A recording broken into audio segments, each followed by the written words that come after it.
Here we are, folks. The old Annealer reveal on a beautiful Thursday. We got Sam with us here. Hey, everyone. There she is. We got Matt over in the shop getting things set up. We're about to film our experimental show as well, and we got something really cool coming up for that. It comes out on Sundays, so stay tuned for that. On just YouTube, I believe, correct? Yes. Yes. Yep, just YouTube. So, yeah, I mean, we had a pretty crazy show. There was a lot of interaction. Sam was telling me we got some big hits on it because of all the shenanigans, I suppose, or something. And that was one of the top answers in the poll. Was the shenanigans. They watched for the shenanigans. Yeah, well, you got what you were asking for there for sure. It was a little out of control. We were dropping glass, but we made some beautiful pieces at the same time. So let's, you got the board behind me here. You can see kind of what the rundown was like on the show. Santa Gnome, custom gnome for Kelly. We had a Van Gogh lantern for Mindy. A couple pieces that were for sale. We got a giveaway. These guys will eventually be for sale, but I can't guarantee when they're going to go up. Pretty much a lot of things are, not everything, but some things are kind of up in the air because Chris and Michelle are out of town this week. So we're taking things as they go and just seeing what the deal is. But we did get this big bad boy up on the website as well, and I added a scarf to him, and I'm going to show him off in a second. But hope you guys are having a great Thursday, recovering from your Christmas shenanigans and getting back in the swing of things. We got New Year's coming up this weekend, which is going to be a blast. And then I'm not going to drop the F-bomb on this show. I'll just keep it nice and clean, and we'll go ahead with the real stuff. Do you have any big plans for New Year's? I do, but the last time I tried to talk about them, started swearing on the show. Yes, well, I'm going, we got the U of M Michigan football game's a big deal this weekend, so I'm having friends over to watch that game. We're going to play a little bit of poker, and we're going to go out and celebrate a little bit on the town, which we'll see what happens. How about you? We're actually going out to a club. We're taking Ubers and everything. We're being good. Ooh. But, yeah, I got some like sparkly stuff to put in my hair. I'm excited. I didn't think about anything to dress up wise, any kind of special New Year's stuff. Gonna go be fancy. A little New Year's hat or something? Yeah. Oh, I was supposed to bring you. Oh, some glasses? Yeah. I'll stop by the dollar store and go figure that out. Oh, man. Well, that sounds nice, too. Yeah. Sounds really good. I hope everyone else is going to have an amazing New Year's, and if you don't have plans, that's pretty darn cool too, because it just seems like there's a lot going on in the world and in everyone's lives. So a day of just kicking it and entering into the new year with composure would be a really cool thing. But let's get into the show here. Here we got, I'll show briefly off the 2 twist cups that we made for the challenge, the GA challenge in the beginning. I believe the times were, Joey had 7:07. 7:07, and you were like 5:23 or something? 5:23. So I got him by like a minute and a half. Scribed my name on the Champions Cup. It's no big deal, but it was a good run from Joey, and he made a nice one. You can notice his twist is a lot better than mine, but I did explain the reason for that on the show as well. I skipped the step in order to speed up the process, and perhaps that would have got me the win, but perhaps I would have enjoyed having a tighter twist, which shows more craft ability. So I think they both have their pros, basically. Yeah. Like, I like the swirl on yours. I like the hips on his. Yeah. So they're both unique. Yeah. That's a good way to look at it. It's kind of how we look at all of our stuff in glass blowing and here at the shop. Everything's one of a kind, and that's the beauty of it. You can really find something that reaches out to you, and it's handmade, and it's not just shipped from Amazon in a box that you got to return because it actually is a lot cheaper than you thought it was. Speaking from experience, my dad's Christmas gift. Anyway, one of them. Yeah, so then we went right into Customland, and here is the first Santa Gnome with holly and berries. Look at how amazing the colors turned out. It looked kind of brown overall the entire time while we were making it, coming together. Look at the swirlage of the beard coming right. Look at the schnoz. I mean, the schnoz is large and in charge. But the white is just popping. The red's a beautiful holly red. Nice belt buckle. White's almost, I mean, a lot of times really hard to even pick up on the camera because it's so vibrant. But just super tight. I'm loving these. The gnomes were never, to be honest with you guys, and I may have mentioned this before, they were never my favorite because of just all the bits and all the application. And when you look at it, there's such little tiny little applications, the boot and the nose, that it's never easy to make it perfectly smooth and make it look symmetrical and nice. So I really like adding the belt instead here. I think it really cleans up the gnome. It makes it more symmetrical. The boots don't have to be spread out or the beard curling around the boots. It was always just a little bit not complete and not intentional for me. So I think this is, I'm proud of these, and I think that we've come along with the design quite a bit over the year and a half or so since we debuted the gnomes. They've changed a lot even in the year I've been here. Totally. And we debuted them before you were here? Yep. Oh, wow. So it's been quite a bit of time, but that's the beauty of the process of blowing glass, and every new product we come up with, wait till you guys see the snakes we're coming out with next year. They're tough. They're really tough to make right now, but I know they're gonna get easier. It's just like the snails. They were weird, and in the slugs, they were weird and funky and not just right. Something was off about them. They took time to figure out, and they were difficult. And then all of a sudden now, we know the process. We got it written down. We got the colors. We got the theme. All the colors that work, the styles that people like, and they're beautiful, and we love making them. So that's where this gnome is getting to, and it feels pretty good. That's one thing that people could check out on the experimental shows on YouTube is you guys prototyped the snakes. Oh yeah, we did. A couple of months ago. So, me and Michelle. Yep. So they could see the early stages, and then soon when the real, when the finished product comes out. Yeah. Nice little. And perhaps we'll. I think I did actually. Did I send it to you, the VIP video of the snakes? No. I got to send that to you because we started working on them again last week.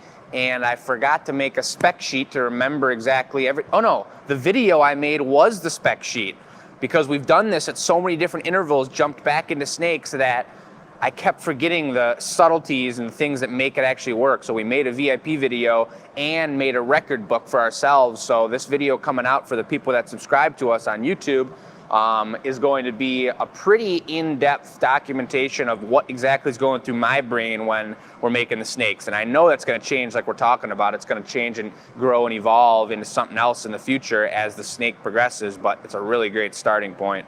We were getting some good snakes made. Yeah, if you can get that to me today, I'll get it up tomorrow. So Friday the 30th. Friday the 30th. It's out there, folks. VIP subscribers, patrons of the arts, stay tuned. And if you guys want to join us to see that video, you can do that through YouTube. Yep. And I think Sam will maybe pop the link up. Well, we're not live, but we're not live. We're not live, so it's not going to happen. But if you go to YouTube, there's instructions. There's actually a video on how to become a VIP member. It's $4.99 a month in American dollars, and supports what we do. The streaming we do supports our wages and keeps the show running. Among other things, among other accesses and whatnot. Next we had, I think we went right into the next custom, and this one, Mindy, you're gonna have to tell me how the size compares to the one that we made originally, but just look at this color. Is that not like the deepest blue Van Gogh special? And look over here. The way it like pops, the shine from the crystal over top. Oh, I love it. Encasing the color. Yeah. Incredible. Boom, it's a lantern too. You can see that stem connection on the bottom. I can't wait to see it with the light inside. I know. And it's powerful enough, we put enough white on there, it doesn't really look any different than it did with the white tank. I put like about 100 coats on, and it just came out incredible. The stem went great. I saw Dawn Greats posting a video of us laying down the stem, calm and controlled, and we had it handled, and just, that's a big old pump. Beautiful connection here. And just... That might be the best pumpkin I've seen you guys make.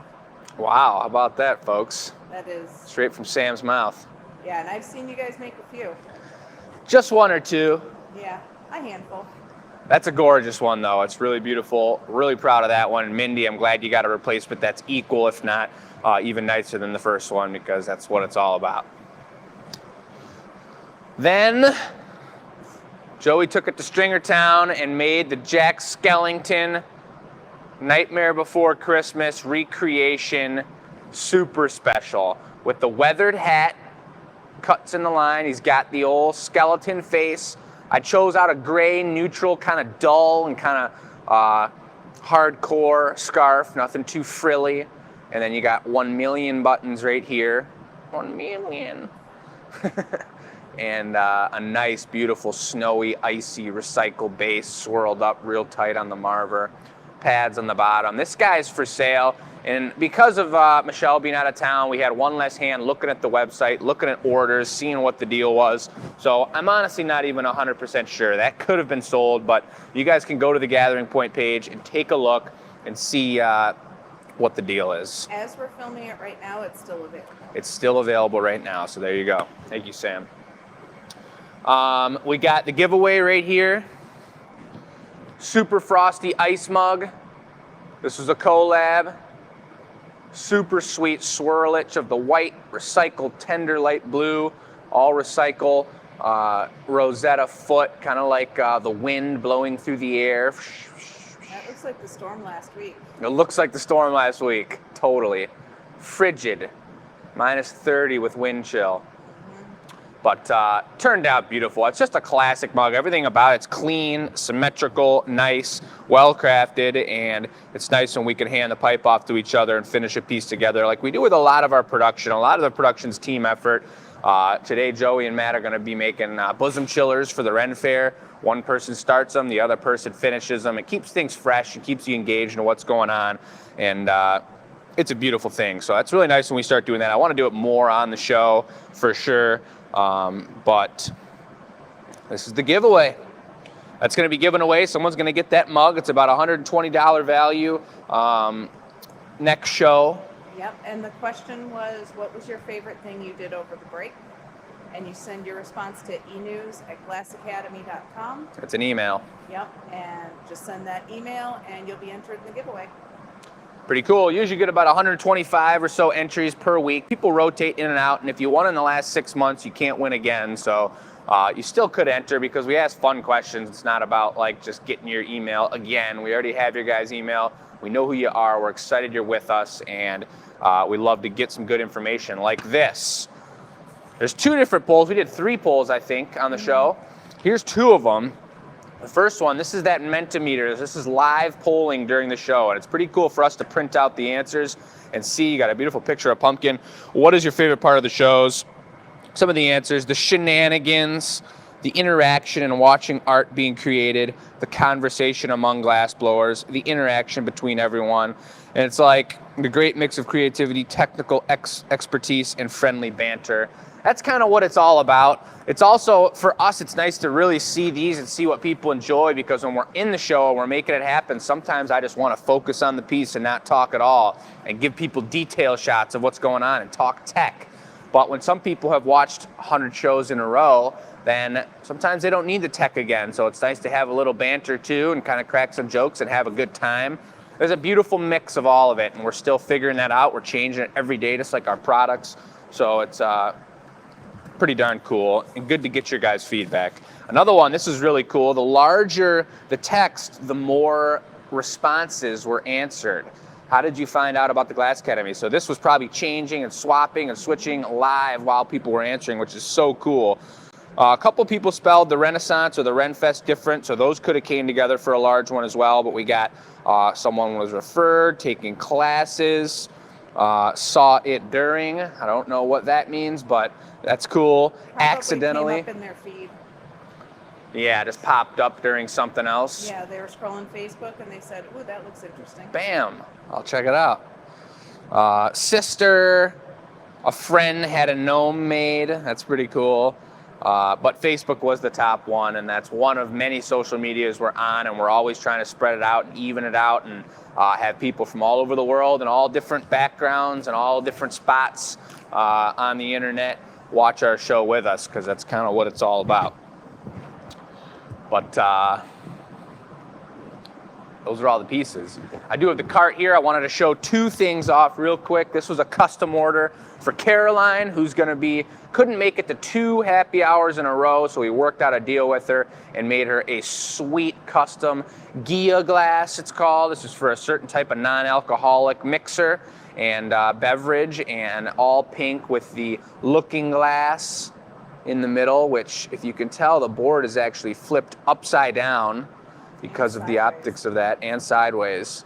So it's kind of like the mirror super ultra double back effect, which is super cool. And then this was another cool one that came out from our production the other day. Just a simple rocks glass with dirty glass blower hand marks on it. But check that tech out. Maroon? Yeah, this is a copper ruby. Oh, nice. Deep maroon. Really beautiful, super tight, beautiful gift. Just giving you guys ideas if you guys are getting things for a family member who drinks scotch or whatever it is. We're kind of gearing towards thinking about the Ren Fair, which is 6 months from now. We've got the bar coming up, which is going to be pretty high on our priority, and getting our drinkware line really established. That's where we're at. So thank you guys very much for joining us. We're going to get into the experimental show. We got about a half hour to do this. I got a really cool plan for this table lamp that my cousin made. We'll explain it on the show. Hope you guys have an amazing Thursday. Sunday is New Year's Day, so when you guys are watching our experimental show, I hope that you had an amazing weekend and had a really good time with whatever a really good time is to you. So I guess we'll see you next year. See you guys next year.